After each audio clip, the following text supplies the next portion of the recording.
What's up everybody, it's Jeremy and this is another Big J's RV Reviews. This is going to be fun. I have this massive beast behind me and it's not just a normal Ford F550, F600. This is a 550. This thing is completely done up. It even has a super single. There's my little teaser.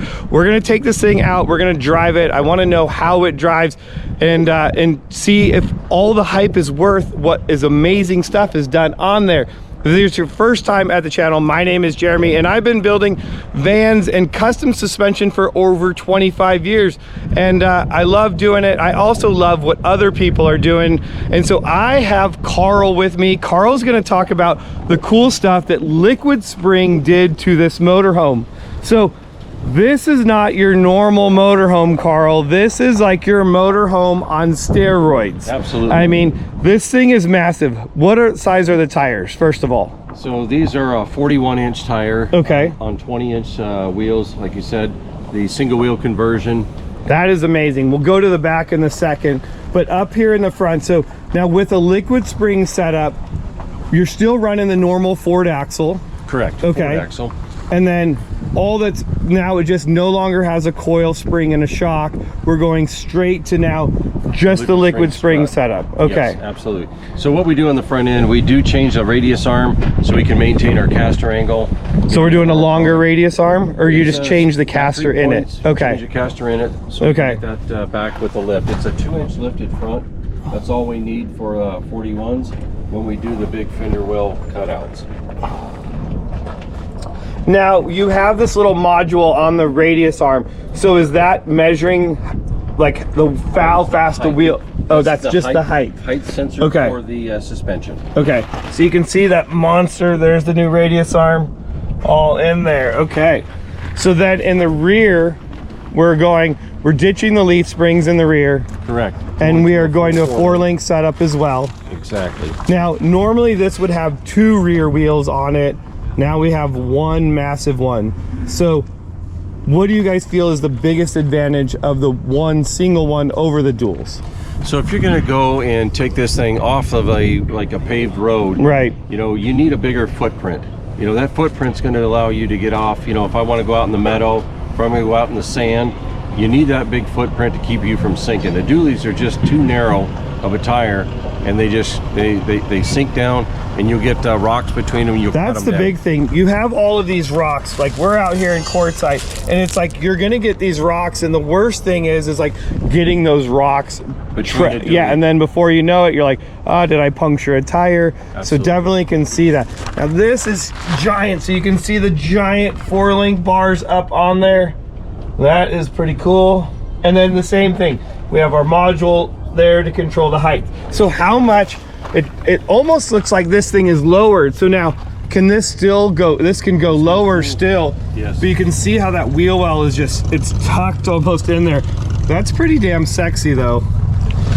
So this can still go up and down. Correct. It still has 8 inches of travel in it, 4 up and 4 down. Okay. From its so is that going to be pretty standard for like the Liquid Spring, like 8 inches of travel? On all of our lift kits. Okay. Yes. Yep. Stock heights were a little bit lower, about an inch lower. And this thing is definitely a beast. It is sexy though. Full body paint, so no spare tire like on the other one. And this is a Renegade, so there it is. This is on the Renegade. This is a Renegade build out. Surprise, there's like no windows on this whole side. Very cool. So yes, this thing is a monster. Where do you find that, like, your customers with something like this, where are they taking these? I mean, I know you can go everywhere, but like, what do you find is a practical use that you see? So like you said, you know, if I'm going to go and I want to just go deer hunting, or if I want to go shooting, maybe to go set up on the beach, this is really not you're not going to go rock crawling with this. Right, no. Because we're going to tear up the bodies and stuff. This is meant to go, you know, off onto those dirt roads, off into the forest somewhere, where I can set up camp, and this is your base camp now, and then take your toys from there. So a lot of guys maybe haul some of their other toys with them, a side-by-side or other, you know, fun toys, but now you got something comfortable to come back to, get cleaned up, and have dinner. So you make a valid point right there, and so I'm curious, so like with this, we're gonna have, so like it's sitting pretty level right now, but when let's say am I still, if I wanted to haul a, you know, these are great because you can haul a 20,000 pound trailer. Correct. So if I haul that big 20,000 pound trailer, it's going to electronically adjust for the tongue weight of that trailer and maintain that height. That is correct. Yep. Okay, so we're not, again, you're not going to get that squat. Yes, and that's huge because that's the last thing you want to do, because then I'm like, your headlights, everyone's flashing you. Right. They're like, hey, and you're like, no, it's just because the back end is squatting. I know these coaches are made to carry that, but it's like still, it really has a, like you could, depending on how you load your trailer, is huge as well if you don't balance it out to put a lot of tongue weight on there. So that's going to help with that as well. So that is huge. All right, so I got so excited talking about the suspension, and of course big things catch my eye like big tires, but then I noticed this front bumper right here. This is really clean, so it's going to have that worn winch in there, all of the lights by Baja Designs. These things are awesome. I just put them on my transit van. Now this part of it is not you guys. This is going to be, it's our partners that we have, Elevation Off Grid out of Denver, Colorado. They do a nice single wheel conversion. That's your tires, wheels, your big flares, and the bumpers. That's a nice package that they put together. Yeah, because you can see this. Look how nice these body lines are. The fender matching the bumper. So if you were to try to put a normal bumper on this, you would not have that sexy body line. Right. And look at that. I even like this. You even have the double flare on there. It's a little clean things like that that make the difference, because you see so many people just go from A to B and have no style. You know, I like that. That's, to me, when I look at things, it's little things like that. It's the lines, how everything's going together. And now you say, oh, well, the lines don't perfectly match up. Well, here's the thing. I don't want my fender to line up exactly with my bumper, because when I hit stuff, I want to be hitting the bumper. I don't want to be hitting this. So I'm pretty sure that that's purposely done, or at least that's the way that I would do that right there. It's the little details in it that make it the difference. And I'm assuming when you are buying something like this, you want the little details to know that the little details were taken care of so that you don't have to. I mean, that's huge. You know, it's like, it's one and done. You're not going to be messing with this.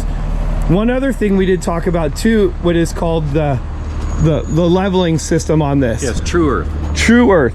So what that's going to do now is wherever you park this, so you find the most messed up hill that you want, and as much as within 8 inches between corner to corner, this will self-level itself. Correct. So that's pretty cool, because I swear when I go to park my motorhome, I'm like, oh, it's totally flat right here. And then you park there and you're like, what's going on? Like, I'm like, I just feel like I find the most crooked places to park. All right, so we're gonna get in this coach. This is the F550. I'm gonna tell you that I'm absolutely in love with this. And if somebody out there wants to hook me up, I'll totally take one. But now, this is a suction control mount. Yes, this is just any suction control mount that's out there, you know, can house the liquid spring controller. Okay. But that's our basic controller for the get in there close. Okay. And on the right hand side is the ability to raise and lower the vehicle. On the left hand side gives us our control, comfort, normal, and so now, like on this, if I just, let me get close, if I want to go to normal, comfort, it's really easy, and that's what's key to it. It's like, look at that, I can just switch between it. It's not complicated, it's not confusing. So of course we're gonna go sport mode, and then height we could just pick normal, but if we wanted to, oh, there it goes. Ooh. Yep, so now, would that be, I see that as being a huge benefit. Like if I'm going to get to my campground, I don't need it to be jacked up. Like I want it to be as low as possible, so when I getting in and out of it, my kids are getting in and out of it, it's low. That's 4 huge. inches lower. Yeah. Absolutely. I mean, no one ever wants to lose 4 inches except for right now. That is really nice. Exactly. Otherwise, I want the 4 inches. All right, so we're gonna go back up. We're gonna change this to normal, and it's gonna just raise back up. I really need to get that is pretty darn awesome. I need to get a video of that on the outside. We'll have to do that, because on the other one does it too. Yeah. All right, so we're back up to normal. As you see, the transition means I'm flashing while I'm in transition. Okay. Once I get up there and it goes solid, that means we achieve the height. All right, so you see the light, it was flashing.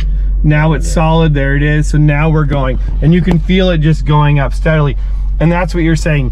While it's in transition, you don't want to be driving more than 15 miles an hour, or just better to be stopped? If you were in low position and you forgot to bring it up, at 15 miles an hour, it's going to automatically bring it up. Oh, it's going to automatically. Okay, so that is good to know. Yep. All right, we're going driving. Let's get out of this parking lot.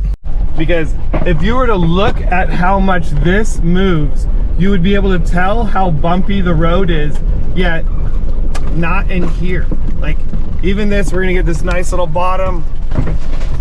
Like, I don't even think we bottomed out in that. This is fun, guys. I'm not gonna lie. It may be out of my budget, but this is definitely a good ride. Here we go, one trail to the other, keeping it at a little bit more speed.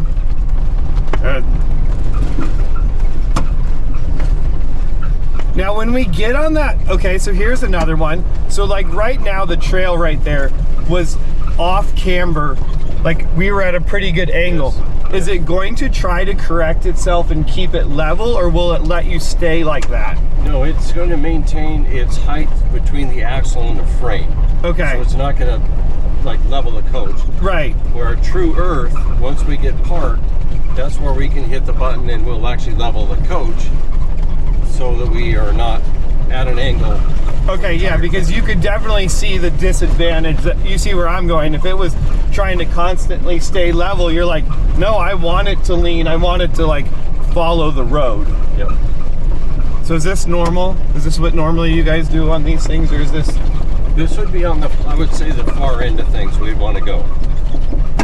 Hey, leave it to Jeremy. We're going on the far end with liquid spring today. Hey, I'm gonna prove that, like, hey, this is bitchin', and you guys are gonna be like, yeah, I mean, I get it. If you can't push it, what's the point, you know? I mean, this is nice. And these are, like, there's a lot of rolling hills out here. I mean, definitely fun, but I mean, like, I look at this point right here, and I'm like, if I wanna be away from everybody, and granted, guys, we're still in just two-wheel drive, right? I could easily pull up here and be like, there ain't nobody around here. This is camp. Exactly. So while we're here, why don't we show what that true earth does? Yeah, this would be the perfect spot to do it. So we're gonna put it in park. I'm gonna have to get outside though, so I can video this, right? Oh no. Watch our controller. Okay. So we're gonna come over here and we're gonna go to this button here. So as we see right here, it's giving us an indication. On the roll position, we're in the yellow, we're okay to make this. In the pitch, we're in green, we can make that. So we're gonna hit auto, and automatically it's gonna start adjusting the suspension to change the roll and the pitch to try to get to 0-0. Okay. Put your foot on the brake. It is on the brake. Take your foot off the brake. Oh, taking my foot. Here, I'm on the brake. So I'm in park. Rookie move. All right, there we go. So you can see it, it's self-adjusting right there. You can even feel it. Now, how many gallons of liquid are on each one of these? So total fluid, you're about 5.5 to 6 gallons, but we're only operating with about 1.5 gallons in our reservoir to pump and dump from. Okay. But each strut, again, there's maybe a quart out of each one of them. So it's just slowly going to do this, because we're still at like 1.8, right? Let me try it again. Yeah, let me try this again just to... There we go. Yep. So I think it was timing itself out. We got our toes on the brake. Ah, yeah, dummy. Rookie move here. So now I want to get out and show this. All right, so here it is. I mean, dude, that's like an epic shot right there. So now your coach is completely level. So even if you don't want to, maybe you're only hanging out here for the day, you don't want to put blocks under the levelers and level this thing all out, it is level on there. And I mean, look at, like, we're not kidding when we're like, hey, we went off-roading. We didn't just like jump off the side of the road. Like, we're out here now having fun. Like, I mean, this is epic. This is a great view. Look at how many people. Now I should have brought the drone. Boy, fail. I guess we'll just have to do it again. But yeah, this is beautiful out here, and this is the point, like really being able to be driven further, having fun, go out and enjoy all of God's country. I mean, this is rad. So this is the liquid spring setup. This is on a F550. This thing's a beast. I get to drive it some more because I get to head back. I'm gonna put links down below to all the people that took part in this build. Definitely a big thanks to Carl telling me all about it, and thanks to Wayne, everybody at Liquid Spring, for letting me drive this amazing product. It definitely is a lot of fun. Now I just gotta go sell some more stuff if I want a coach like this. Because what are we looking at? What do you think a coach like this is? This in here is probably about 3.5. Okay, so there you go. That's $350,000. Just like make sure we're on that same page. This might be one of the most expensive coaches I've ever driven. So always looking for that fun next coach. Thanks so much. This is Big J, and I'm hanging out in the Quartzsite Desert. I'll see you guys in the next RV.